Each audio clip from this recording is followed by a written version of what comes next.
नमस्ते भारत, नमस्ते किसान। मैं गणेश किसान फिर से किसान कार्यशाला प्लेटफॉर्म पर आज हूँ। सीके पपीता CK G9 manufacture by Ram biotech tissue culture plant.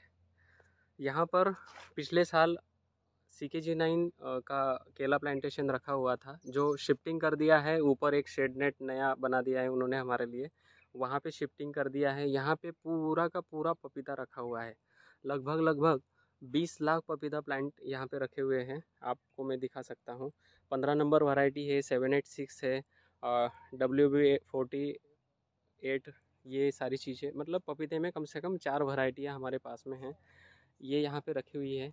और एमपी के खरगोन ज़िले से कुछ किसान यहाँ पे केला खेती देखने के लिए आए हैं और इन्होंने सीके G9 पपीता प्लांट भी देखा और सीके G9 केला प्लांट भी देखा है। तो आइए इनसे समझते हैं।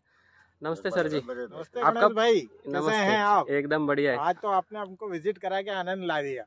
इतनी बड़ी नर्सरी पहली बार देखी है, जहाँ इतने अच्छे तरीके से अपने साथियों के साथ मिल के इतनी अच्छी लैब से माध्यम से बहुत अच्छी नर्सरी तैयार करी है। आज हमें बहुत खुशी हुई। शायद मैंने तो पहली बार ही देखा। मैं अपने 10 एकड़ में केला लगाना चाहता हूँ, टिश्यू कल्चर।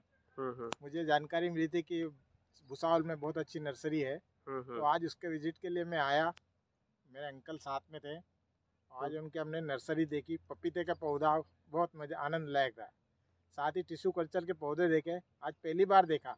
अभी तक तो अधिकतर मैंने गठान के रूप में पौधा लगाया है, लेकिन जब यहाँ रामा बायोटेक में हम आए और टिश्यू कल्चर के पौधे देखे तो दिल खुश हो गया, मज़ा आ गया। मैं अभी 10 एकड़ में केला लगाना चाह रहा हूँ। देखते हैं अब गणेश भाई की राय पे हम चलेंगे। यदि इन्होंने सही राय देते रहे तो शायद हो सकता है बायोटेक का नाम बहुत आगे बढ़ेगा। ये हमारे लिए खरगोन के एरिया के लिए पहली बार होगा। एक्चुअल आपको यहाँ पर जिन किसानों ने हाँ बोलो ये भैया 55 एकड़ की जो नर्सरी है, कर्मचारी कितने होंगे यहाँ? कर्मचारी कम से कम यहाँ पे 700 से 800 कर्मचारी हैं। तो 700-800 कर्मचारी है और लेबर इतने हैं। तो ये जो 55 एकड़ में नर्सरी है, तो इतना माल खत्म हो जाएगा?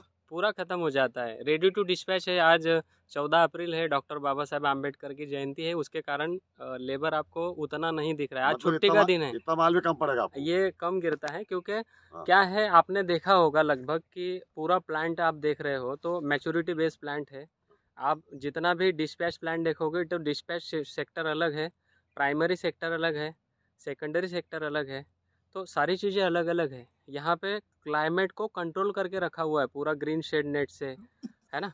ऊपर वाला शेड देखा तो वो पूरा प्लास्टिक है ना। वो ये सारी चीज़ें आपके किसानों के खेत में आप नहीं कर सकते हो। इसीलिए मैंने आपको बोला कि आप अगर अभी मेरे पास 10 एकड़ का पौधा बुकिंग करते हो तो मैं तुरंत दूसरे दिन आपको पौधा नहीं दे सकता हूँ। क्यों? क्योंकि मुझे आप जैसे किसानों को केला खेती में अच्छी तरीके से आगे लेकर जो चलना है, वो सारी चीज़ें आपको फुलफिल करनी पड़ेगी। जैसे ड्रिप सेशन हुआ, ड्रिप के बाद में पौधा लगाने से पहले लैंड प्रिपरेशन, ड्रिप सेशन, वो पौधा लगाने से पहले उसमें छांव बनानी पड़ेगी। अगर इस वातावरण में आप पौधा लगा रहे हो तो सण वगैरह का बीज लगाकर उसको छांव करनी पड़ेगी। तो गर्म लू कौन से दिशा से चलती है, तो पश्चिम दक्षिण दिशा से चलती है, तो उस साइड से हमें सण लगाना पड़ेगा। 9 से 10 इंच का सण जब होगा 20 दिन बाद, तो फिर मैं आपको पौधा दे सकता हूँ। मतलब अप्रैल के लास्ट वीक में। आपने भले ही आज पौधा लगा दिया तो वो चलेगा नहीं, वो मर जाएगा, क्योंकि इतनी गर्मी वो सहन नहीं कर पाएगा। तो अभी पौधा लगाना क्या और 20 दिन बाद पौधा लगाना क्या, दोनों सेम ही चीज़ है। लेकिन 20 दिन बाद जब लगाओगे पूरा प्राइमरी प्रोटेक्शन करके, तो उस दिन पौधा जो मजा देगा, जो आज लगाने के बाद नहीं देगा। बराबर। अच्छा, कौन कौन सा पौधा अपने यहाँ मिलते हैं? अपने यहाँ पे पपीते की 4 वैरायटियाँ हैं और केले की भी G9 ग्रेड 9 वैरायटी है। बराबर। तो अलग अलग वैरायटियाँ हैं। तरबूज का भी है? तरबूज भी आता है। तरबूज का सेशन अभी लगभग ख़त्म होने के लिए आया हुआ है।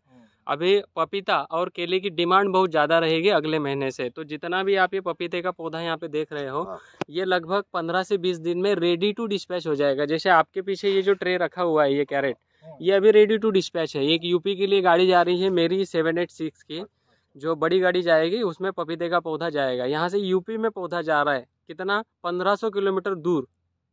तो उस गाड़ी को भी हमने पूरा प्रोटेक्शन करके रखा हुआ है। और उसमें पौधा बेचते समय एकदम बारीकियाँ समझी जाती है, और सामने वाले को सेम एज इट इज़ ऐसा ही पौधा मिलेगा। जो आज यहाँ पे आप देख रहे हो, आज के 3 दिन बाद पौधा उतरेगा तो वहाँ पे ऐसा का ऐसा ही पौधा उतरेगा। अच्छा, ऐसा सुनते हैं कि पपीते में नर और मादा 2 वैरायटी निकल आती है, वो पता कब चलता है? जब वो हाइट हो जाती है, उसमें जब फ्लावर आता है तब फ्लावर समझ में आता है। हाँ, तो वो तो नुकसान ही रहेगा ना। हाँ, तो वो 15 नंबर में समस्याएं आती है, 7, 8, 6 में उतनी समस्याएं नहीं आती है। और 15 नंबर हमारे पास से जितना भी पौधा गया है तो उसमें एक नगण्य संख्या पाई गई है, क्योंकि हम लोग उसको पूरा फुलफिल करके ही उसका पॉलिनेशन वगैरह करके ही यहाँ पे पौधे बनाते हैं। नहीं तो अन्यथा आपने देखा होगा कि बाकी जगह पे रेट डाउन करके पौधे बेचे जाते हैं, यहाँ पे रेट डाउन करके पौधा नहीं बेचा जाता है। एक ही रेट उसलिए है क्योंकि यहाँ पे क्वालिटी सर्कल है। आप देख रहे होंगे कि क्वालिटी सर्कल क्या है, तो इतनी बड़ी लैब को मैनेज करना और आप लोगों को अच्छा पौधा प्रोवाइड करना, यही मेन चीज़ें हैं। अच्छा, इसमें पपीता कितने दिनों में आ जाएगा लगाने के बाद? पपीता 9 महीने से 12 महीने की पूरी क्रॉप है। अच्छा, केले जैसी ही क्रॉप है, पूरे साल भर क्रॉप लेती है ये, हाँ। है ना। ये वार्षिक क्रॉप है, पपीता हुआ, केला हुआ आपका, ये 1 साल की फसलें हैं। अच्छा, एक पेड़ पे कितने किलो पपीता का उत्पादन हो सकता है? एक्चुअल पपीता ये ऐसा है कि मैंने पपीते के पौधे के ऊपर लगभग 30 किलो से लेकर 100 किलो तक फल देखे हुए हैं मैंने खुद ने। कितने? 30 किलो से लेकर 100 किलो तक, 100 फल नहीं, 100 केजी तक।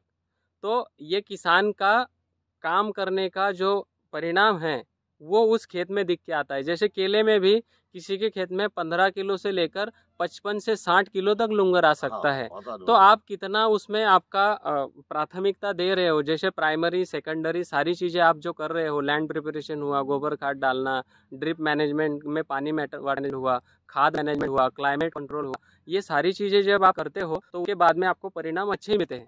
इस पपीते की हाइट कितनी?